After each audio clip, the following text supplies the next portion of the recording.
Hey everybody, it's Rachel from Wraps by Rachel. Today is Sunday. It is Mother's Day, and I wanted to do a little garden update. As you can see, my potato plants are just they're just insane. They're already like a good 3 feet tall here. I do have a couple of other little plants here that are also potatoes.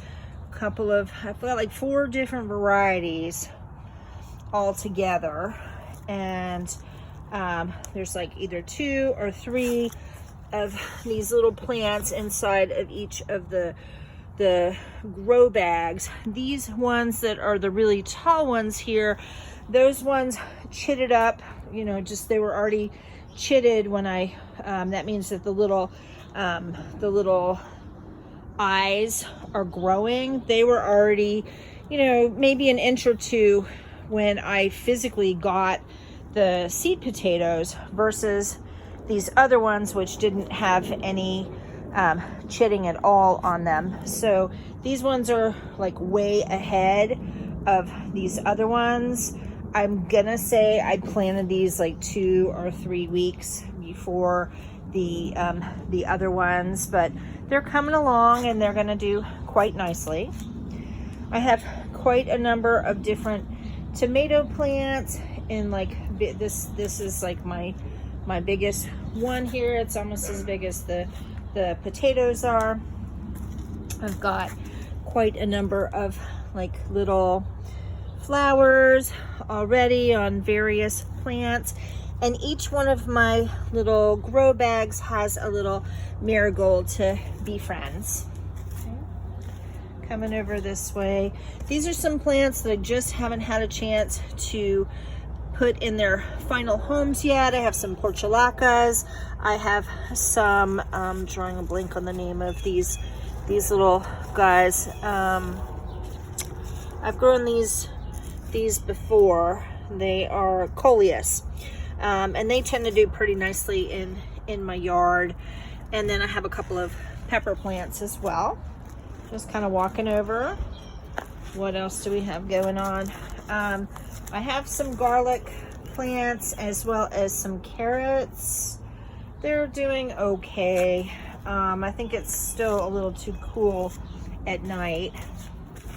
These here, these are actually Jerusalem artichokes, and I've got 4 Jerusalem artichoke plants. 2 of them are significantly bigger than the others, but I'm super excited. I'm growing them in those pots. We'll see how they do as far as putting out actual Jerusalem artichokes. That is a plant that kind of like mint will just take over if you let it. But I love eating those, and I like mixing them with potatoes, kind of maybe like 25% Jerusalem artichokes, 75% mashed potatoes, just to kind of boost the fiber content as well as the nutritional value. And they're delicious, and I love them. Okay, so here we have these little guys right here. These are like little leeks.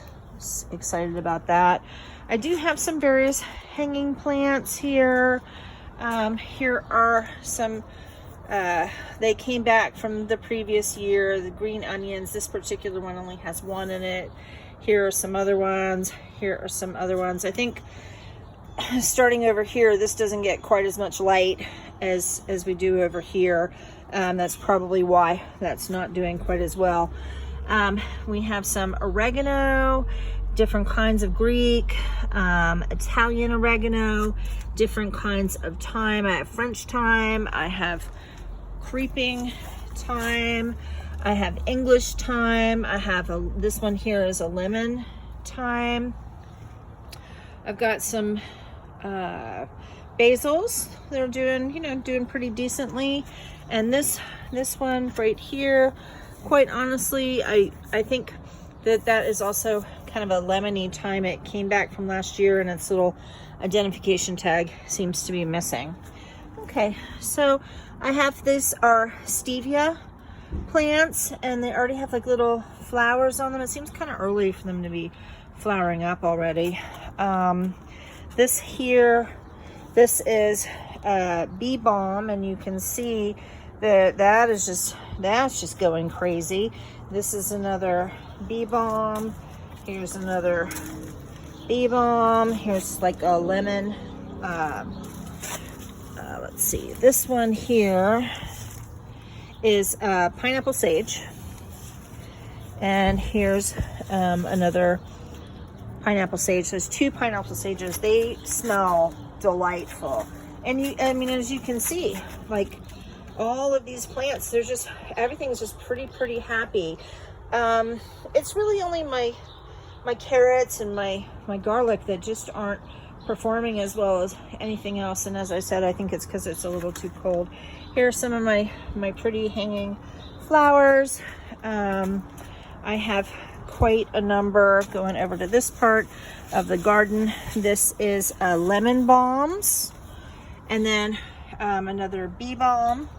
I have fennel and dill. Those are primarily for the pollinators. Usually I get some eastern swallowtail butterfly caterpillars, and they really like to eat these things, so that's out there mainly for them. You know, I'll eat a little bit of this dill, but I won't use very much of it. Here's another dill. This here is a tarragon, and then this one right here, if you remember from my last video, I was like, well, that's kind of coming back. Let's see how it does. This is a type of sage, Bergarten sage, which came back. Here's another tarragon doing pretty good. Here's another, that's like a fennel. These are my radishes, doing pretty decently. The lettuce, looking a little sad, but you know, something is coming up here. This tall girl right here, this is some mojito mint. I've got different kinds of mints going on. I have the mojito mint, I have peppermints. This is which variety of mint are you? Where's your little tag? This is called sweet mint. I mean, this plant is just, you know, it started as just the tiniest little thing, and look at it, 3 weeks later, it's just enormous. We have parsley and green onions, and over here I have just some other like pollinator type flowers. We have our pansies, different varieties. This is, let's see, what officially are you? Pulling up the little, this is catmint. I always like catmint because it puts out these really pretty little purple flowers, and there we have it. These are just my little succulent garden. I'm just moving that. That is just so happy. That was originally a bird bath, and as a bird bath, I'm going to say that it was mostly a breeding ground for mosquitoes. So I put a little bit of succulent soil in there, along with some of those glass marbles, and put a couple of succulents, and you see that they are incredibly happy there. This here, and if I hold my hand up to it, you can see the size. This is a sorrel, and this is an edible plant. You can kind of cook it up, sort of like a spinach type alternative. We have some more mints in this little white jobber down here, and just some additional kind of like I think it's called mountain mint that is right there. Unfortunately, this is my neighbor's deck, and we do have some little visitors that like to live underneath there, and that's why you see the little traps. I try not to be speciesist, but rodentia is just not allowed to come into my yard. But anyhow, so this here, you can just see kind of, you know, out here with the rose bush, and right back there where those little watering can ones are. I'm going to put some I'm probably just going to put some silk plants or something there. I'm going to walk closer so you can see this little this little ladybug wall hanging. Those little plants that are in there, they're actually made out of plastic, because these very tiny little sort of cups that are there, the squirrels just use this as like a springboard. And so I just got tired of having little plants just kind of getting completely uprooted. So I literally just put some